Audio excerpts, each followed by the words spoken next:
Hello students, myself Dr. Chayaviyam, Associate Professor, Department of ECE, Sai Vidya Institute of Technology.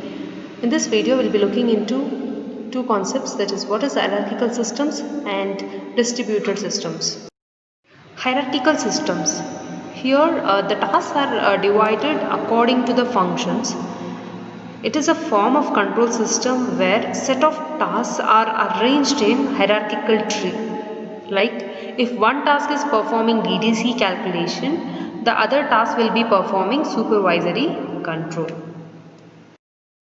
Let's see what is an hierarchical systems in detail. So we have two things to understand. The first is decision making function and decision making structure.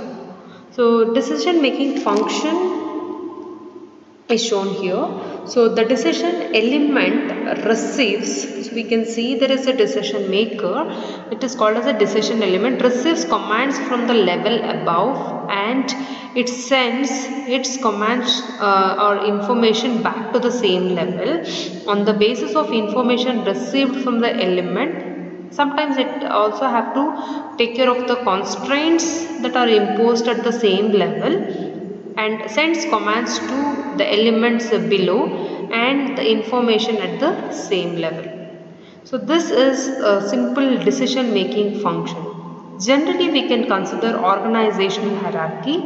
So but here in order to make you understand what is decision making structure, so hierarchy of a production process is considered, which is in terms of time response requirement. So it is in terms of time response requirement.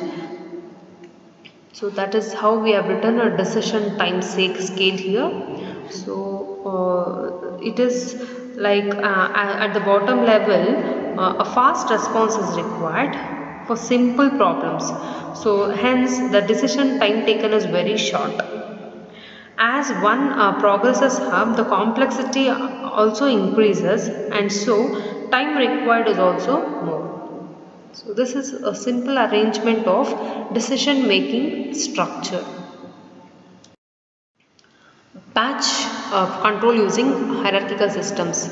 So in order to understand this, we have managerial tasks, supervisory tasks and unit control tasks. So job of a manager, how the hierarchy is maintained for a batch control. This is what we are trying to understand in this slide.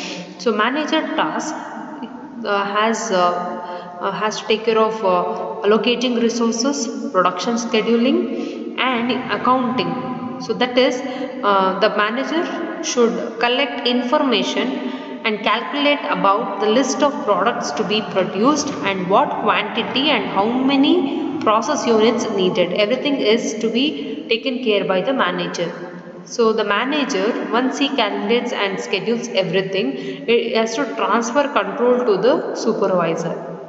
So the supervisor will have a store about production recipe and how to produce a product. So he'll have a complete recipe on that product and sequence of operations of how to make a product, and he will make a production plan and what can be the set points, alarm conditions and what are the various things that has to be loaded to the unit control. All the information will be having with the supervisor. Once everything is finalized, that information is sent to the lowest level, that is unit controls. So here we have shown only two controls. Like this we'll have n number of unit controllers depending upon the production, and this is the lowest level and responsible for operating the plant.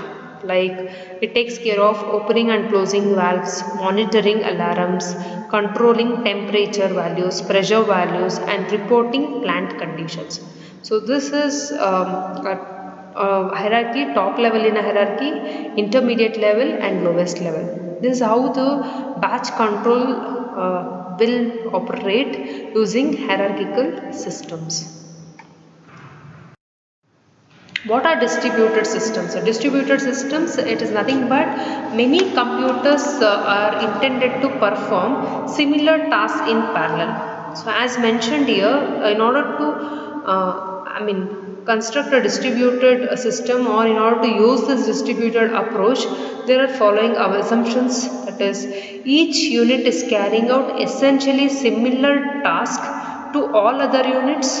and in the event of failure or overloading of a particular unit, all or some of the work can be transferred to the other units.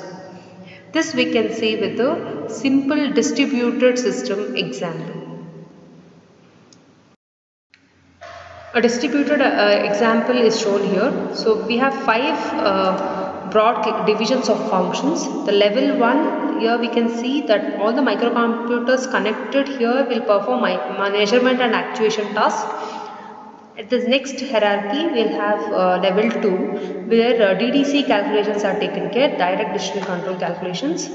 Similarly, level 3 we will have to perform sequence control operations, operator communications and supervisory controls. So it is distributed and all the other tasks are placed in hierarchy. So at every level, all are doing similar tasks. So that is distributed systems. So major advantages of this approach are that all these different levels have been connected or linked by a serial highway, which means that the computer highway is greatly dispersed. So it is unnecessary avoiding bringing cables which is carrying transducer signals to a central control room. So this is one advantage.